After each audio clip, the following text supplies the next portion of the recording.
రామోజీరావు గారి మృతి తీవ్రమైనటువంటి దిగ్భ్రాంతికి లోను చేసింది. ముఖ్యంగా వారి మృతి యావత్ తెలుగు ప్రజలకు మొత్తం దేశానికి కూడా ఒక తీరని లోటుగా మనం చెప్పుకోవచ్చు.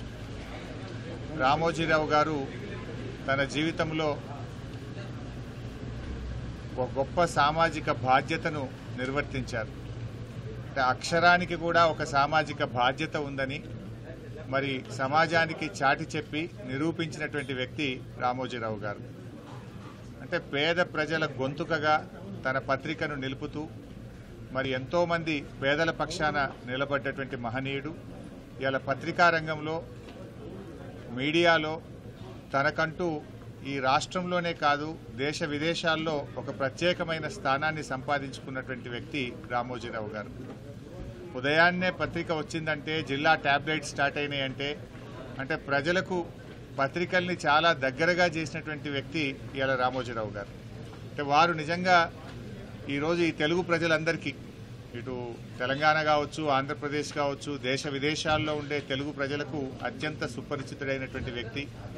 తనకంటూ ఒక చెరగని ముద్ర వేసుకున్నారు. ఇవాళ ఈ హైదరాబాద్ నగర అభివృద్ధిలో కూడా తన పాత్ర ఉన్నది.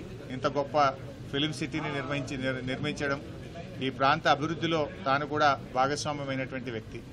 మరి అలాంటి గొప్ప వ్యక్తి ఈరోజు మన మధ్య లేకపోవడం చాలా బాధాకరం. వారి కుటుంబ సభ్యులకు, వారి సన్నిహితులకు, వారందరికీ కూడా మా ప్రగాఢమైనటువంటి సానుభూతిని తెలియజేస్తూ మరి తప్పకుండా వారి పేరు, వారు చేసినటువంటి మంచి కార్యక్రమాలు ఇంకా కొనసాగాలని, ప్రజలకు అందాలని కూడా కోరుకుంటున్నాం.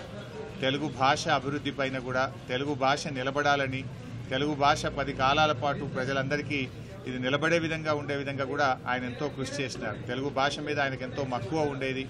ఈ భాష పరిరక్షణ కోసం కూడా ఆయన చేసినటువంటి కృషిని కూడా ఈ సందర్భంగా గుర్తు చేసుకుంటున్నాం.